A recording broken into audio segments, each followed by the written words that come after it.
Hello, everyone.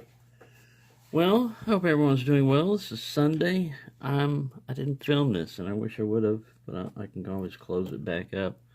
This is that Yale that had that frozen shackle, and it did eat off the paint. As you can see, this is a smaller Yale, and this one had that nice blue paint on it, which I was trying to save by sticking it in a glass of vinegar like this, which it was doing fine, and then I bumped the table or something and it slipped down like that.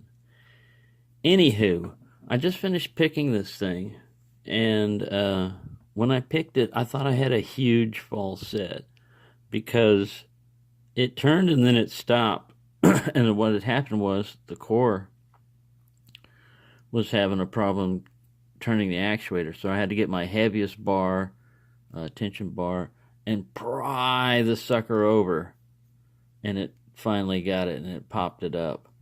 But yeah, all that crud and rust and everything in there, that vinegar bath did a very good job of cleaning it up, but it does discolor the metal, you can see. What it's doing is the vinegar is leaching out the other metals in the brass mix of copper and tin. It'll eat tin, zinc, sometimes they use that in brass alloys, and lead. Occasionally there's a little bit of lead in there. But whatever it does, it's not bad. It's not a bad color that it comes out. Here's another one that I think came out very well. It discolored it, but it gave it kind of like a golden bronze color.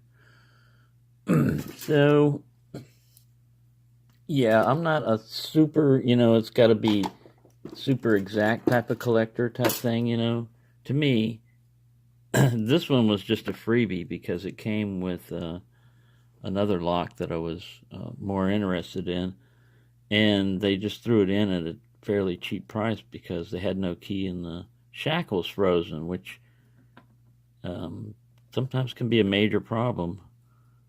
In this case, it wasn't. And it wasn't too hard of a pick, so I might try to do a separate video and put that up for a stock lock Sunday pick, but this was more of I didn't know how long it was going to take me to get it open, and it turned out all right.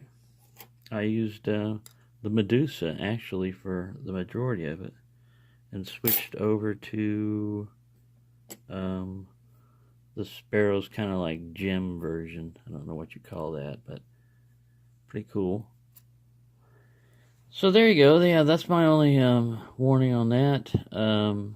There was some big scale up here on the top that the vinegar was working on, but didn't get that well, so I took a little bit of a wire brush to it. I've got a brass wire brush. And I'm going to do that to this side here on the locking mechanism and the side before I close it again and try to pick it and shoot some lube down there in the little locking pawl mechanism. I guess it's only single bar pawl locking, but it'd probably be pretty hard to shim that, just the way that thing looks. But anyway, you don't need to shim it when you can pick it. Thank you for watching, and happy picking, everyone.